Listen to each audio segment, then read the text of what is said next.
Hello नमस्कार दोस्तों, स्वागत है आप सबका हमारे YouTube channel ROE computer classes पर। और एक बार फिर से मैं हाजिर हूँ आप सबके लिए क्लास लेकर। तो ये जो अपनी क्लास है, जैसा कि आप सबको याद है कि अपनी चैप्टर वाइज क्लासेस चल रही है भाई। एक एक चैप्टर को पढ़ा रहा हूँ मैं आरएसआईटी के मतलब जो बुक है उसका। तो इसी कड़ी में अपना जो अब चैप्टर आ रहा है वो आ रहा है इंटरनेट का परिचय।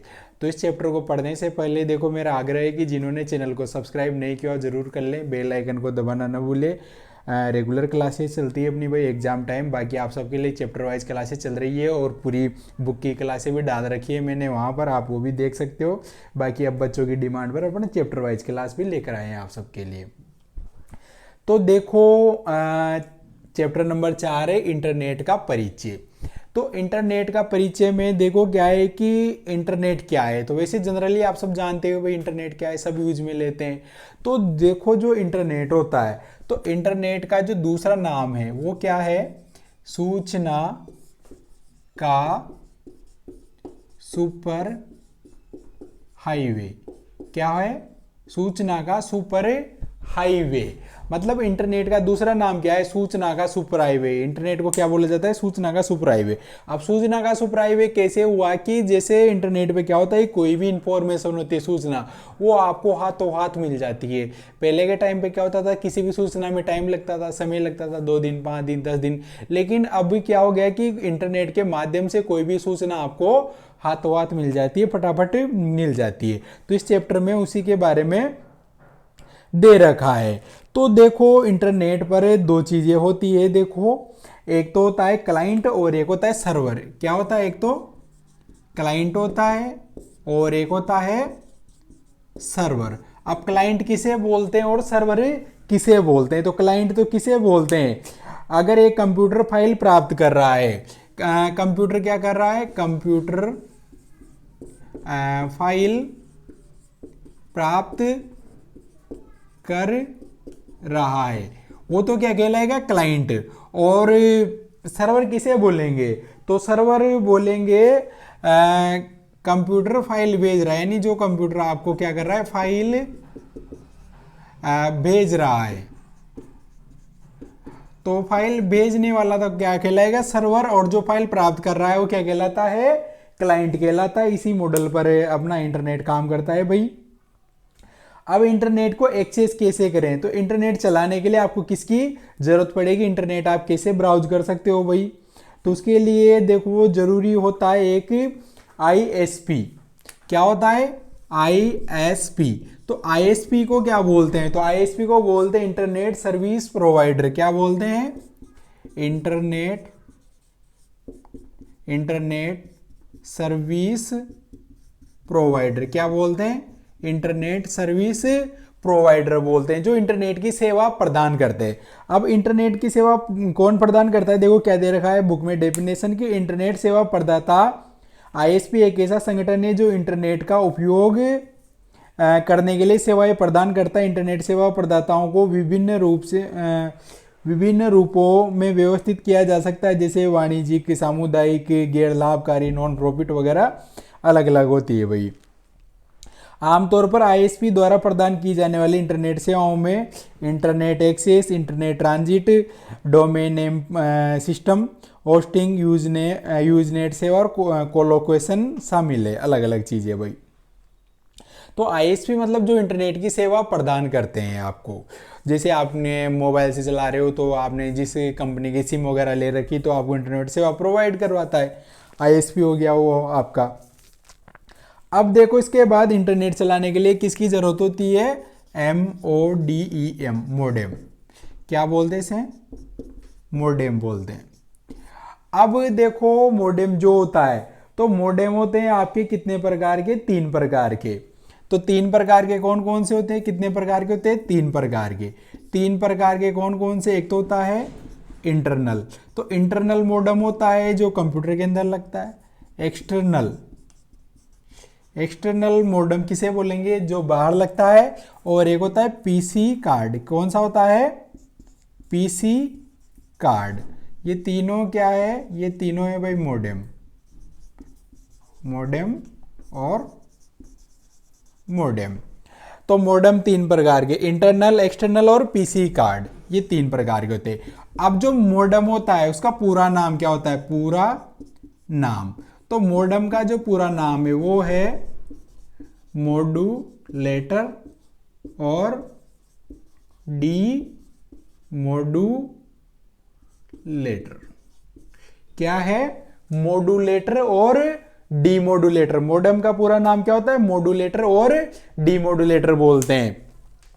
मॉड्यूलेटर और डीमॉड्यूलेटर इसका पूरा नाम है, संक्षिप्त नाम है, एग्जाम में बहुत बार पूछा गया है क्वेश्चन भी।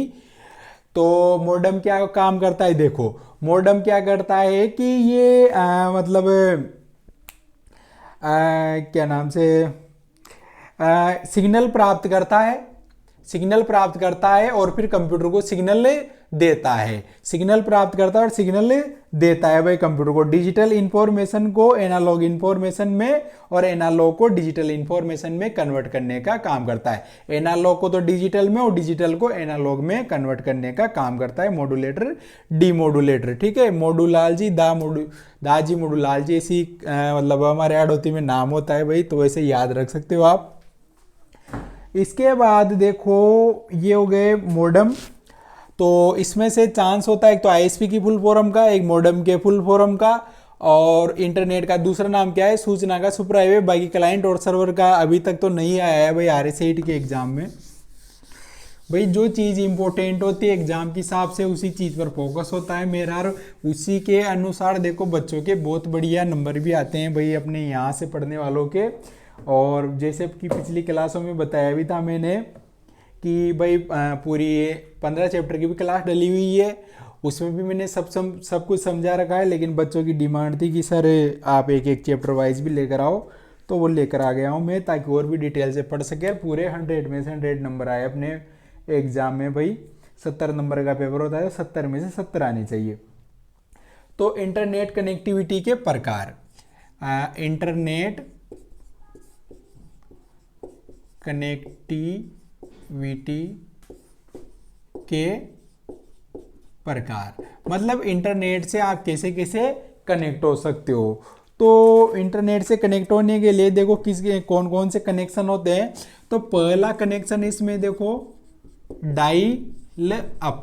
कौन सा है, डायल अप। मतलब नंबर आप डायल करके, पहले चलता था भाई, सबसे पहले डायल अप कनेक्शन ही चलता था। तो इसमें क्या होता था, एक नंबर डायल करना पड़ता था आपको इंटरनेट से कनेक्ट होने के लिए। दूसरा है भाई ब्रॉडबैंड। क्या है, ब्रॉडबैंड, जो प्रचलन में भी अभी भी चलता है। जैसे बीएसएनएल का ब्रॉडबैंड है, बाकी और सिटियों में अलग अलग भी है, जो सबसे ज़्यादा बीएसएनएल का चलता है वैसे। तो यह हाई स्पीड इंटरनेट कनेक्शन आमतौर पर टेलीफोन कंपनियों द्वारा प्रदान किया जाता है, जो आईएसपी के रूप में भी कार्य कर सकते हैं, यानी टेलीफोन कंपनियों द्वारा दिया जाता है भाई। और ब्रॉडबैंड की जो गति होती है वो किस में मापी जाती है भाई, मेगाबाइट प्रति सेकंड। मेगाबाइट प्रति सेकंड एमबीपीएस में मापी जाती है भाई, एमबीपीएस मेगा बाइट प्रति सेकंड में मापी जाती है भाई ब्रॉडबैंड की। ठीक है, इसमें क्या होता है कि केबल आती है और उससे आपको कनेक्शन लेना पड़ता है। अगला कनेक्शन है देखो वाईफाई। तो वाईफाई को क्या बोलते हैं, तो वाईफाई को बोलते हैं वायरलेस फिडेलिटी। क्या बोलते हैं, वायरलेस फिडेलिटी बोला जाता है। और ये जो वाईफाई होता है इसकी रेंज कितनी होती है, इसकी रेंज होती है भाई 66 फीट। कितनी होती है, 66 यानी 66 फीट होती है, यानी 20 मीटर। कितनी है, 20 मीटर इसकी क्या होती है, रेंज होती है भाई। तो ये चीज़ भी आपको याद रखनी है भाई। और वाईफाई से कनेक्ट होने के लिए आपको किसकी ज़रूरत पड़ेगी, हॉटस्पॉट की ज़रूरत पड़ती है, अगर मोबाइल से करते हो तो आप। इसके बाद देखो अगला कनेक्शन है वो है डीएसएल। तो डीएसएल को बोलते हैं, क्या बोलते हैं, डिजिटल लाइन सब्सक्राइबर। क्या बोलते हैं, डिजिटल लाइन सब्सक्राइबर। ये इसकी फुल फॉर्म में, ये भी ब्रॉडबैंड के जैसा ही कनेक्शन है। अगला है देखो केबल। तो केबल के द्वारा भी आप कनेक्ट हो सकते हो भाई इंटरनेट से। जो टीवी की केबल आती है वैसा ही इसका भी आ जाता है भाई, इंटरनेट का भी। और अगला है देखो इसमें सैटेलाइट। तो आप सैटेलाइट से भी कनेक्ट होकर चला सकते हो। अमेरिका में चलता है भाई, वो एलन मस्क की जो कंपनी है स्टारलिंक को चलवाती है, सैटेलाइट से भी डायरेक्ट इसके बाद अगला है देखो मोबाइल। तो मोबाइल के द्वारा भी चला सकते हो आप इंटरनेट। तो मोबाइल में देखो 3G 4G और आजकल तो कौन सा आ गया है भाई इंडिया में 5G। तो ये अलग अलग इंटरनेट कनेक्ट के प्रकार है, मतलब ऐसे इन कनेक्शन के माध्यम से आप इंटरनेट से कनेक्ट हो सकते हो भाई। तो ध्यान से देख लेना भाई, से ये होते हैं डायल अप होता है, ब्रॉडबैंड होता है, डायल अप है, ब्रॉडबैंड है, वाईफाई है, DSL है, केबल है, सैटेलाइट है और मोबाइल है भाई। ये अलग अलग कनेक्शन के प्रकार है भाई। अब देखो इंटरनेट कनेक्टिविटी के प्रकार हो गए। अब इंटरनेट तो देखो दो चीज होती है, देखो इंटरनेट एक तो होता है आपका इंटरनेट और एक होता है इंट्रानेट। अब बहुत सारे बच्चे सोच रहे होंगे कि सर इंटरनेट तो सुना है लेकिन इंट्रानेट पहली बार सुन रहे हैं, बहुत सारे बच्चे ऐसे भी होंगे। तो भाई जो इंटरनेट होता है ये तो होता है सार्वजनिक, कोई भी चला सकता है, सार्वजनिक होता है भाई, पब्लिक। और जबकि जो इंट्रानेट होता है ये होता है निजी। कौन सा नेटवर्क होता है? निजी नेटवर्क होता है, पर्सनल भाई। तो ये पर्सनल होता है बैंकों में, इनमें बड़ी बड़ी कंपनियों में इनमें होता है भाई। ये है। इसके बाद देखो वेबसाइट खोलना। तो वेबसाइट खोलने के लिए किस किस की जरूरत है भाई? तो वेबसाइट में देखो सबसे आगे क्या क्या लगा होता है? www क्या लगा होता है? www। तो www को क्या बोलते हैं? World wide web. क्या बोलते हैं? World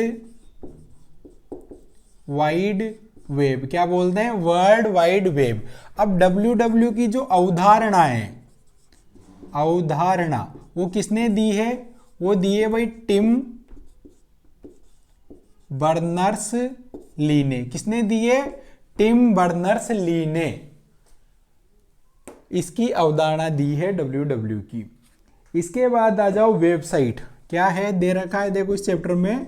website. अब वेबसाइट क्या होती है भाई? तो एक वेबसाइट वर्ल्ड वाइड वेब फाइलों का एक संबंधित संग्रह यानी वेब पेज से मिलकर बनती है भाई, जिसमें साथ में एक पेज भी होता है जिसे होम पेज कहते हैं। एक होम पेज वो पेज होता है जो किसी भी वेबसाइट को एक्सेस करने पर सबसे पहले खुलता है। तो जो सबसे पहले खुलेगा उस पेज को क्या बोलेंगे?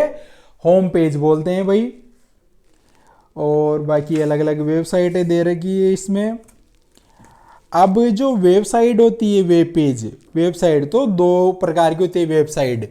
तो वेबसाइट होती है कितने प्रकार की? दो प्रकार की। दो प्रकार की कौन कौन सी? एक तो होती है स्टैटिक और एक होती है डायनामिक। कौन सी? डायनामिक और स्टैटिक दो प्रकार की होती है भाई वेबसाइट। अब इसके बाद आ जाओ आप URL, यानी ये वेबसाइट www लगेगा आगे, वेबसाइट बनेगी और वेबसाइट का भी पूरा URL होता है। तो URL, तो URL को क्या बोलते हैं भाई? URL को बोलते हैं यूनिफॉर्म रिसोर्स लोकेटर। क्या बोलते हैं? यूनिफॉर्म रिसोर्स लोकेटर बोलते हैं URL को, यूनिफॉर्म रिसोर्स लोकेटर। अब URL को यूनिफॉर्म रिसोर्स लोकेटर बोलते हैं। तो एक यूनिफॉर्म रिसोर्स लोकेटर जिसे आमतौर पर एक वेब पेज के एड्रेस के रूप में जाना जाता है, यानी किसी भी वेब पेज का मतलब एड्रेस वो URL बोलेंगे उसको पूरे को। अब URL में देखो आगे HTTP भी होता है, तो पूरी चीज होती है। अब URL कैसा होता है, कैसे बनता है? तो देखो मैं बता देता हूं। जैसे यहां पर लिखा मैंने http://www.google.com index.html। ठीक है। अब ये पूरा क्या है? इस पूरे को बोलेंगे अपन, क्या बोलेंगे? इस पूरे को बोलेंगे अपन URL। क्या बोलेंगे? URL। अब किसी भी URL में अगर आगे HTTP लगा हुआ है तो इसका मतलब ये क्या है? तो इसे क्या बोलते हैं? तो इसे बोलते हैं प्रोटोकॉल। क्या बोलते हैं? प्रोटोकॉल होता है, यानी नियमों को प्रबंधित करता है भाई ये। अब ये जो www है इसे क्या बोलेंगे? तो इसे बोलते हैं भाई सब डोमेन। क्या बोलते हैं? सब डोमेन बोलते हैं भाई इसे। और ये जो गूगल है ये क्या है, ये है इसका डोमेन, क्या है, डोमेन है। और ये जो डॉट कॉम है यहां पर ये क्या है, ये है भाई टॉप लेवल डोमेन, क्या है, टॉप लेवल का डोमेन है। और ये जो इंडेक्स डॉट एचटीएमएल है ये क्या है, ये है भाई फाइल पाथ, यानी फाइल का रास्ता है, फाइल पाथ। तो ऐसे यूआरएल को पहचान हो गया। तो एचटीटीपी तो क्या हो गया, प्रोटोकॉल हो गया, डब्ल्यूडब्ल्यू क्या हो गया, सब डोमेन हो गया, गूगल क्या हो गया, डोमेन, डॉट कॉम क्या हो गया, टॉप लेवल डोमेन, और इंडेक्स डॉट एचटीएमएल क्या हो गया, फाइल पाथ यानी फाइल का रास्ता हो गया भाई। तो एक protocol and HTTPS host name, domain और एक फाइल का नाम इंगित करता है, मतलब पूरा ऐसे मिलकर बनता है ये। अब देखो टॉप लेवल का डोमेन की दे रखी है इसने, तो किसी वेबसाइट के पीछे डॉट कॉम हो सकता है, डॉट एजी हो सकता है,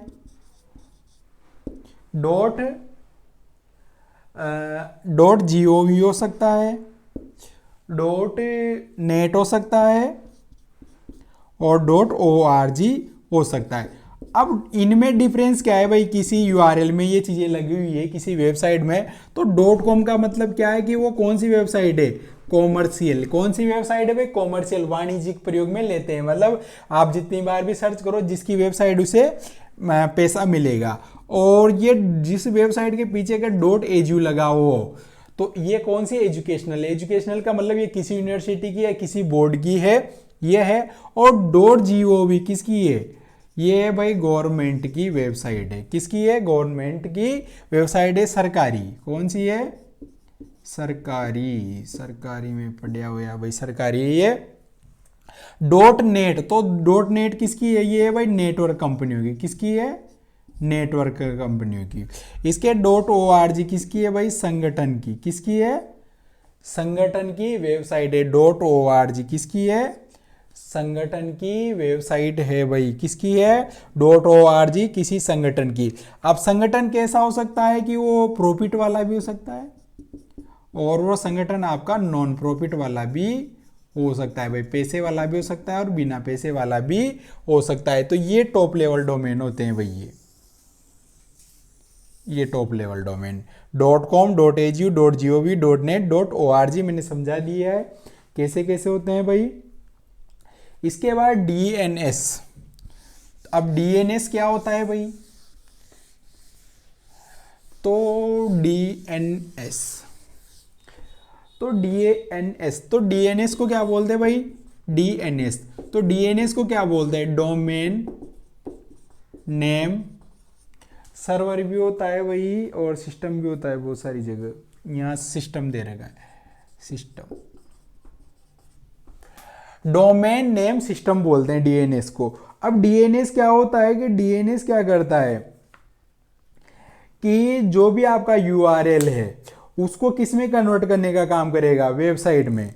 अब देखो जैसे मान लो मैंने यहाँ लिखा www आईपी एड्रेस में करता है www.example.com, ये क्या है भाई, वेबसाइट है, डोमेन नेम है। तो ये जो डीएनएस है, डीएनएस, तो डीएनएस क्या करेगा कि ये जो वेबसाइट इसे किस में कन्वर्ट कर देगा, ये आईपी एड्रेस में, किस में कन्वर्ट करने का काम करता है भाई, ये आईपी एड्रेस में कन्वर्ट करने का काम करता है। डोमेन नेम को किस में कन्वर्ट करने का काम करता है, आईपी एड्रेस में।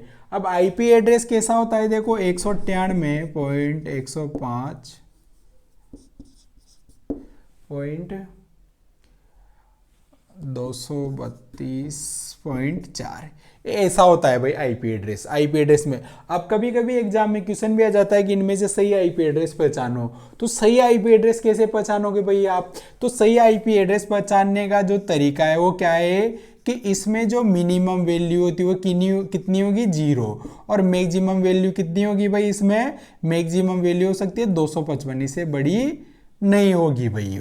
तो ऐसे पहचानते हैं, यानी डोमेन नेम को आईपी एड्रेस में कन्वर्ट करने का काम कौन करेगा, डीएनएस। डोमेन नेम सिस्टम बोलेंगे, डोमेन नेम सर्वर भी बोलते हैं। और आईपी को क्या बोलते हैं, तो आईपी को बोलते हैं भाई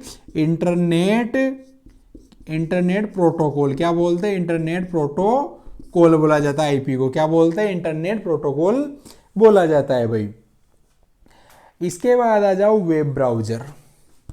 क्या है इसके बाद भाई? Web browser. Web browser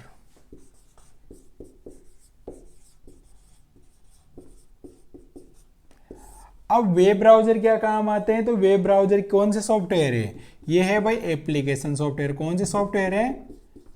application software है। क्या है? एप्लीकेशन सॉफ्टवेयर है। वेब ब्राउजर क्या है भाई? एप्लीकेशन सॉफ्टवेयर है जो वर्ल्ड वाइड वेब पर कंटेंट को लोकेट और प्राप्त करने का काम करते हैं। अब देखो, जो वेब ब्राउजर खोलोगे आप कोई सा भी, तो उसमें ऐसी मतलब डिस्प्ले है, इसमें वेब ब्राउजर खोला आपने कोई सा भी। अब इसमें देखो, एक तो ऑप्शन होता है यूं बैकवर्ड जाने का, एक ऑप्शन होता है फॉरवर्ड का, एक ऑप्शन होता है यहाँ रिलोड का, एक होता है क्रॉस यानी रोकने का। तो बैकवर्ड, फॉरवर्ड, रिलोड और क्लोज का। इसके अलावा एक ऑप्शन होता है यहाँ होम का, यानी आप शुरुआत में आ सकते हो। इसके अलावा यहाँ एक सर्च बार भी होता है, ठीक है, ऐसे ये होता है भाई। अब जैसे कोई भी वेब ब्राउजर को अगर आप खोलोगे तो उसमें बैकवर्ड फॉरवर्ड मिलेगा, रिफ्रेश रिलोड का मिलेगा, स्टॉप का बटन मिलेगा, होम पेज पे लौटने के लिए से होम पेज का ऑप्शन मिलेगा आपको, और एड्रेस बार दर्ज करने के लिए से बॉक्स भी बने होते हैं भाई। अब वेब ब्राउजर कौन कौन से हैं? तो वेब ब्राउजर में देखो, पहला है आपका सबसे मेन है गूगल क्रोम। क्या है? Google Chrome. फिर है भाई मोजिला फायरफॉक्स। फिर है आपका Google Chrome, Mozilla Firefox, safari और इंटरनेट एक्सप्लोरर। इसका नाम चेंज होकर क्या हो गया है अब? Microsoft Edge. और एक है आपका ओपेरा। कौन सा है भाई? ओपेरा। ये 5 सबसे मेन वेब ब्राउजर है भाई। Google Chrome, Mozilla Firefox, safari, internet explorer जिसका नाम माइक्रोसॉफ्ट एज हो गया है अब, ओपेरा, और इसके अलावा भी देखो नेटस्केप नेविगेटर है, वो पहला वेब ब्राउजर है। इसके अलावा एपिक, तो एपिक भी एक वेब ब्राउजर है, इंडिया का वेब ब्राउजर है भाई एपिक, तो वो भी आप याद रख लेना भाई। बाकी वेब ब्राउजर में से क्वेश्चन आता है एग्जाम में। अच्छा, इसके अलावा देखो HTTP और HTTPS, HTTP और HTTPS। तो HTTP को क्या बोलते हैं भाई? Hyper text transfer protocol. Protocol क्या होता है? नियमों का समूह, प्रोटोकॉल कहलाएगा। तो HTTP होता है किसी भी वेबसाइट की सिक्योरिटी के लिए भाई सबसे आगे लगा होता है। अब अगर HTTPS में क्या है, एक यहाँ तो HTTP है, यहाँ HTTPS है, तो इसे क्या बोलते हैं? Hyper text transfer protocol secure. क्या बोलते हैं? Hyper text transfer protocol secure बोला जाता है भाई इसे। यानी जिस वेबसाइट के पीछे अगर HTTP पीछे क्या मतलब आगे वेबसाइट के आगे HTTPS लगाओ तो हाई सिक्योरिटी वाली वेबसाइट है भाई वो। इसके बाद आ जाओ सर्च इंजन। क्या है? Search engine. अब देखो सर्च इंजन क्या है, लिखा मैंने यहां पर search engine.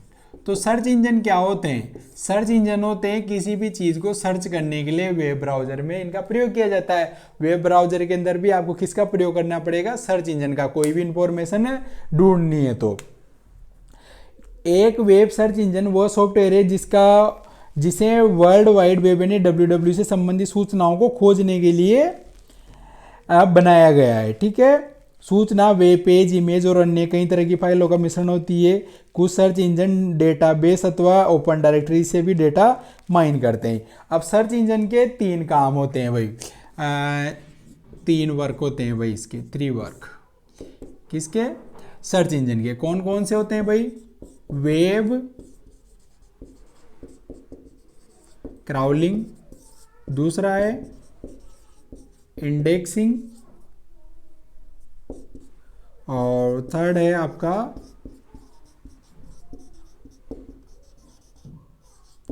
Searching. Web crawling, indexing और सर्चिंग। तो ये 3 प्रक्रिया से होता है, मतलब सर्च इंजन में काम, ये 3 काम होते हैं उसके।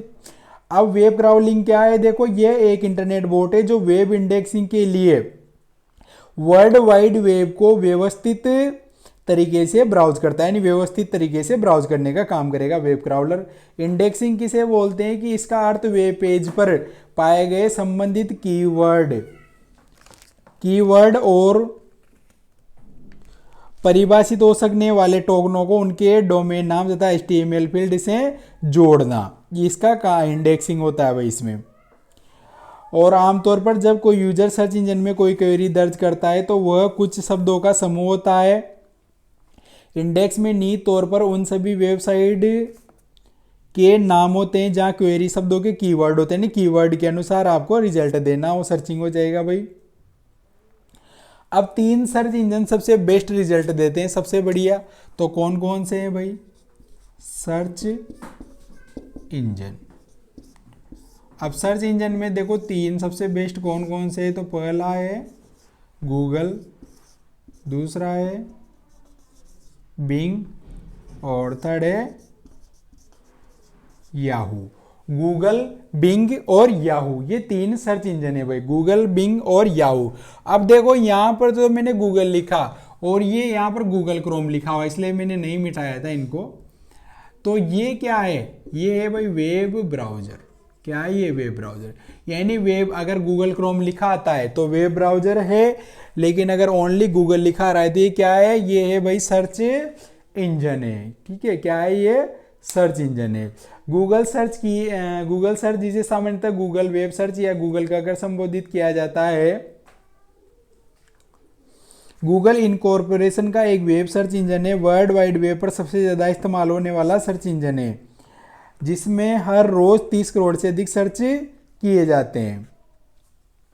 ये हो गए भाई आपके सर्च इंजन। तो सर्च इंजन में से क्वेश्चन इनका आता है तो क्या काम होते हैं? तो वेब क्राउलिंग, इंडेक्सिंग, सर्चिंग और 3 है भाई गूगल, बिंग और याहू। इसके बाद चलते हैं थोड़ा सा आगे, तो इसके बाद दे रखा है विकीपीडिया। क्या दे रखा है? विकीपीडिया।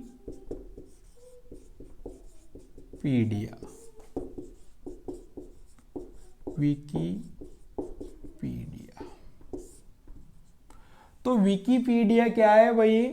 तो विकीपीडिया एक मुक्त विश्वकोश है। क्या है?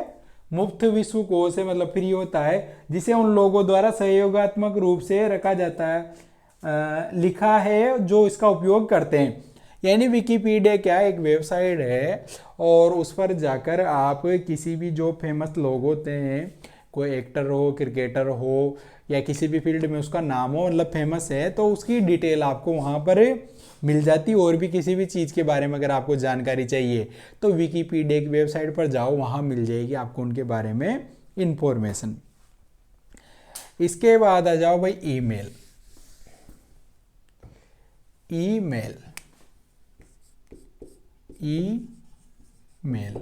अब ईमेल को क्या बोलते? तो ईमेल को बोलते भाई इलेक्ट्रॉनिक मेल। क्या बोला जाता है? ईमेल को इलेक्ट्रॉनिक मेल बोलते हैं भाई, इलेक्ट्रॉनिक मेल। अब कोई सा भी ईमेल हो, उसकी 2 चीज़ें होती है भाई ईमेल में। ईमेल में 2 चीज़ कौन कौन सी होती है? एक तो होता है लोकल पार्ट, फिर उसके बाद @ होता है, और उसके बाद होता है डोमेन। क्या होता है? डोमेन। अब देखो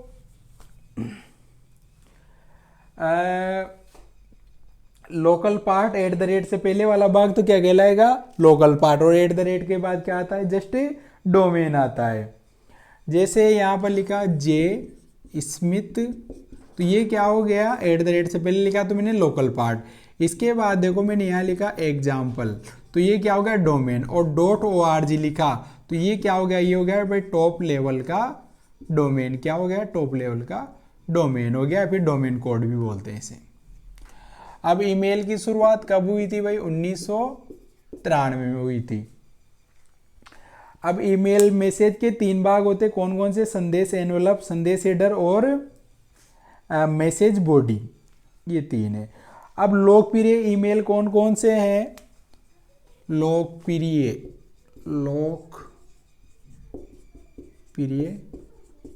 ईमेल, तो एक तो इसमें Gmail, Yahoo mail, Outlook, Gmail, Yahoo mail, Outlook और हॉटमेल, ये दे रखा है। इसके अलावा रेडिप वगैरह भी होते हैं, ये अलग अलग भाई ईमेल के हैं। अब आप सबसे ज़्यादा जीमेल यूज में लेते होंगे, लेकिन ये भी है भाई, और भी आप यूज में ले सकते हो। तो ये है आपका ईमेल। अब ईमेल भेजने के लिए, प्राप्त करने के लिए, इनके लिए आप ईमेल का प्रयोग करोगे। तो ईमेल कैसे भेजते हैं भाई, तो ईमेल कैसे भेजोगे आप,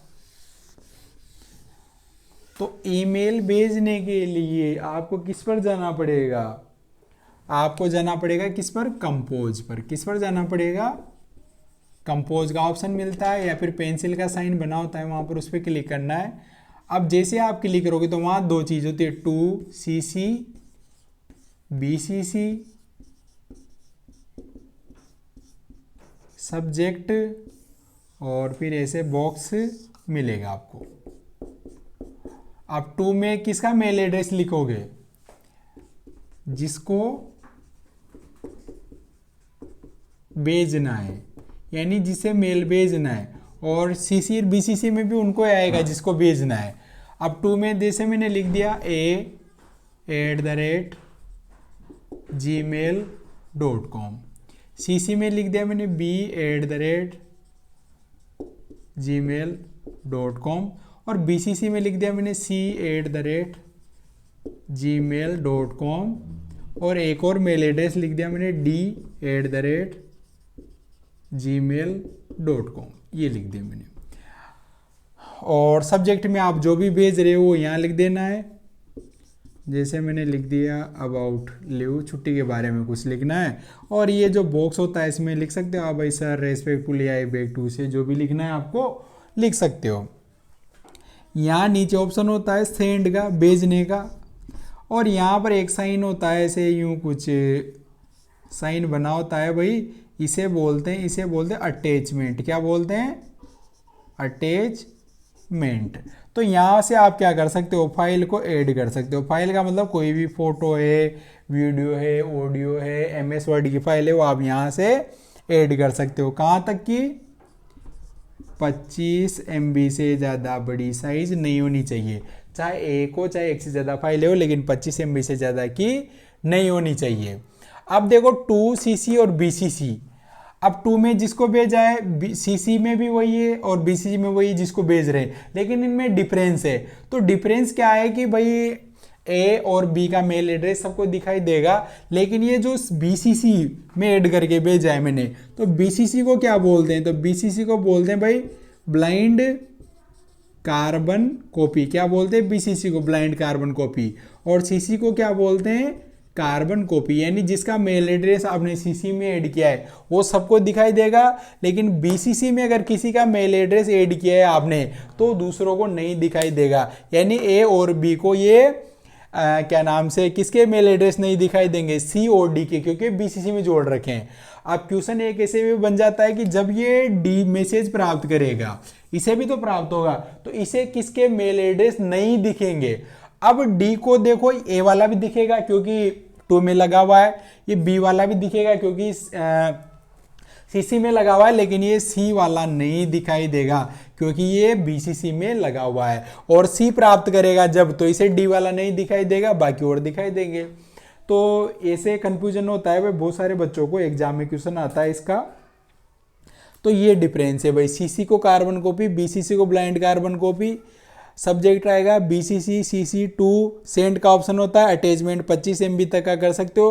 कुछ भी लिखना है तो आप यहाँ लिख सकते हो, यहाँ सब्जेक्ट लिख सकते हो आप छोटा सा, तो इसे भेज सकते हो आप। भेजने के लिए कहाँ जाना पड़ेगा आपको? कंपोज पर जाना है भाई भेजने के लिए। अब जब आप मेल भेज रहे हो तो अब मेल में जब भेजा तो भेजने के लिए तो आपको कंपोज पर जाना पड़ेगा। क्या के लिए? मैसेज लिखने के लिए, लिखने के लिए कंपोज पर आना पड़ेगा। अब एक ऑप्शन होता है भाई कौन सा? इनबॉक्स। तो इनबॉक्स में कौन से मेल प्राप्त होंगे? जो मेल प्राप्त हुए हैं वो कहाँ आएंगे भाई? इनबॉक्स में। इसके बाद होता है सेंट। तो सेंट किसे बोलेंगे? जो मेल भेजे गए हैं, यानी जो भी मेल भेजे वो कहाँ आएंगे? सेंट में। इसके बाद ड्राफ्ट। तो ड्राफ्ट में कौन से मेल आते हैं? जो सेव कर लिए गए या फिर आपने क्या छोड़ दिए? अधूरे, वो भी आपके ड्राफ्ट में आ जाएंगे। इसके बाद होता है स्पैम। तो स्पैम में कौन से मेल आते हैं? ब्लॉक मेल, या इसे क्या बोलेंगे? अनचाहे मेल। और इसके बाद होता है ट्रेस। तो ट्रेस में कौन से मेल आते हैं? डिलीट किए गए, यानी जो भी आपने डिलीट कर दिए गए वो कहाँ चले जाएंगे? ट्रेस में। ये है भाई ईमेल।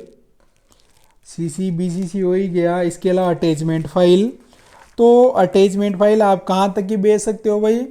अटैचमेंट फाइल आप 25 MB साइज तक का अटैचमेंट आप भेज सकते हो, चाहे एक हो चाहे एक से ज़्यादा फाइल हो, लेकिन 25 MB से ज़्यादा का नहीं भेज सकते आप। इसके बाद देखो स्टेट पोर्टल, राजस्थान की उपयोगी वेबसाइट। तो ये मेल था भाई, मेल में से इसके बाहर नहीं जाएगा क्वेश्चन, कहीं से भी आ जाए भले से एग्जाम में, लेकिन इनसे बाहर नहीं जाएगा। तो उपयोगी वेबसाइट में देखो, एक तो www राजस्थान www.rajasthan.gov.in। तो ये राजस्थान गवर्नमेंट की वेबसाइट है भाई। किसकी वेबसाइट है? राजस्थान गवर्नमेंट की वेबसाइट है, www.rajasthan.gov.in। राज्य सरकार की मुख्य वेबसाइट है भाई। सारे डिपार्टमेंट मिल जाएंगे इसमें, उनसे संबंधित काम करवा सकते हो आप। इसके बाद देखो आरपीएससी की वेबसाइट। तो आरपीएससी की वेबसाइट क्या है भाई? rpsc.rajasthan.gov.in इसकी वेबसाइट है। इसके बाद देखो आरटीई। तो आरटीई को क्या बोलते हैं? राइट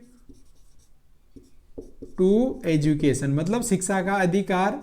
यानी जो प्राइवेट स्कूल होती है उसमें 25% सीटें आरटीई के तहत बच्चों को फ्री में पढ़ने के लिए मिल जाती है। इसके अलावा RPSC Rajasthan public service commission, क्या बोलते हैं? राजस्थान पब्लिक सर्विस कमीशन, क्या बोलते हैं? Rajasthan public service commission. RPSC को राजस्थान पब्लिक सर्विस कमीशन बोला जाता है। इसमें आप गवर्नमेंट वैकेंसीज, आरएस या सेकंड ग्रेड वगैरह बड़ी बड़ी वैकेंसियों के फॉर्म भर सकते हो। आरटी में फ्री में फॉर्म भरते हैं। फिर प्राइवेट स्कूल में बच्चों के लिए 25% सीटें होती है, तो बच्चों को पढ़ने के लिए भाई ये शिक्षा का अधिकार। तो ये था भाई आपका चैप्टर नंबर 4 इंटरनेट का परिचय। तो इस चैप्टर में से भाई जहाँ जहाँ से क्वेश्चन आ सकता था मैंने एक एक चीज़ पढ़ा दी आपको, और इसके बाहर जाने का चांस बिल्कुल भी नहीं है। इस चैप्टर में से अगर कहीं से भी क्वेश्चन आता है तो इससे बाहर नहीं जाएगा। तो ये थी अपनी क्लास। मिलेंगे आपसे अगली क्लास में। और जिसने चैनल को सब्सक्राइब नहीं किया हो तो ज़रूर करें, वीडियो को ज़्यादा से ज़्यादा लाइक शेयर और कमेंट करना न भूलें। मिलते हैं अगली क्लास में। राम राम।